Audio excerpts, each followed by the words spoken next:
Bismillahirrahmanirrahim. Assalaamu calaykum waraxmatullaahi wabarakaatuh. idil ahaan meel kastoo aad dunida kaga sugantihiin waxaad ku soo dhawaatiin barnaamijkii alaab halkan aan idinka soo jeedin jiray. Maanta waxaan ii wadaa sheeko dhacda run ah taa oo qabsatay abwaan Soomaaliyeed oo lagu magacaabo Axmed Saleemaan Bidde. Maxaad kala socotaa sheekadiisa?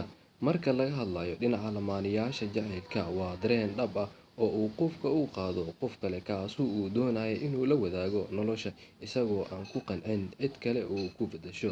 Waana mid isku mid ah oo u haleela ragga iyo dumarka, inkastoo uu labada qof midkood ku hormara. Mid ka mid ah sheekooyinka xiisaha badan ee la xiriira jacaylka dhabta ah ayaa ku saabsan abwaan Soomaaliyeed oo waqti dheer jeclaa gabar uu calmaday. Inta aanan gudaha u gelin sheekada, waa kuma qofka ay qusayso? Waa abwaan Axmed Saleemaan Bidde. Waxa uu in ka badan 60 sano ku soo jiray fanka Soomaaliyeed, waana shaqsi ay ku yaqaanaan dadka ehelka u ah suugaanta, dhaqanka iyo hidaha Soomaaliyeed.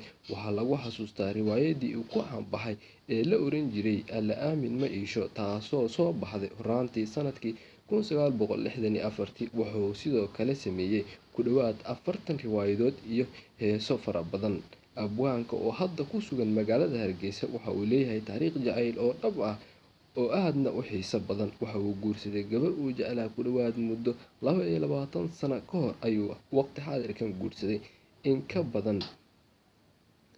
In badan oo ka mid ah heesihiisa waxa uu ku cabiri jiray jacaylkiisa. BBC-da ayuu uga sheekeeyay qisadiisa, isagoo sharaxaad ka bixiyay marxaladihii kala duwanaa ee uu soo maray jacaylkiisa. Heesihiisa inta badan waxa uu ku cabiri jiray dareenka jacaylka. Hees ka mid ah wuxuu u dhiibay fanaan lagu magacaabo Maxamed Axmed Kula, taasoo uu qaaday gabadha uu jeclaa ayna qusaysay heestaasi. Miraheeda qaar ka mid ah heesta ayaa ahaa sida tan: sida geed caleen liyo ubax guud ka qariyeen, ooy gooni laamaha ay midaba geesteed hoobaan isgaadhiyo.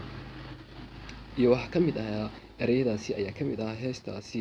Laakiin gabadhii ayuu sheegay in uu guursaday nin kaleeto uu guursaday, taasi oo sababtay in uu hinaasay gabadha iyadoo aan heshiinay ayuu yiri, oo aan ahayn walaalo isjecel guurna ku heshiiyey ayuu nasiibka ina kala geeyay. Waxaa igala shaqeeyay Axmed Saleemaan Dacar oo aan guurkiisa kala shaqeeyay. Nasiib darro awgeed waa uu burburay oo qof kaleeta ayaa guursaday ayuu yiri macalman. Waxa uu tiri hees kaleeto oo ku saabsan isla qisadan, Maxaa luray naftaadii ayaa la yiraahdaa. Heestaasi oo hinaasaha ka tiriyay awgiis ayuu abwaanka u sameeyay hees la magac baxday Maxaa luray naftaadii oo ay ku luqeynayso fanaanad lagu magacaabo Hibe Nuure. Waxaa ka mid ah ereyadii: inkastoo inakoo lamaana ah iyo laba naf qaybsi leh, talo geed ku laashee adigaa isu loogay cadowgo, libintaadii siiyee waa adigaan liitee leexada ku sidatee hadba laan cugsanayee, liibaanteed adduunyada ruuxna laansan maayee maxaa luray naftaadii. iyo heesooyin kale oo aad u badan. Muddo kadib, abwaan Axmed Saleemaan Bidde waxa uu calaf ku yeeshay inuu guursado gabadhii uu jeclaa ku dhawaad 22 sano. Waa marwo wanaagsan, hadda waxaan wada joognaa ayuu yiri. Waan guursaday magaalada Hargeysa kadib markii uu geeriyooday saygeedii ayuu yiri ee qabi jiray. Sheekooyinkaas iyo qaar kale oo xiiso leh ayaan idiin soo gudbinaynaa had iyo jeer.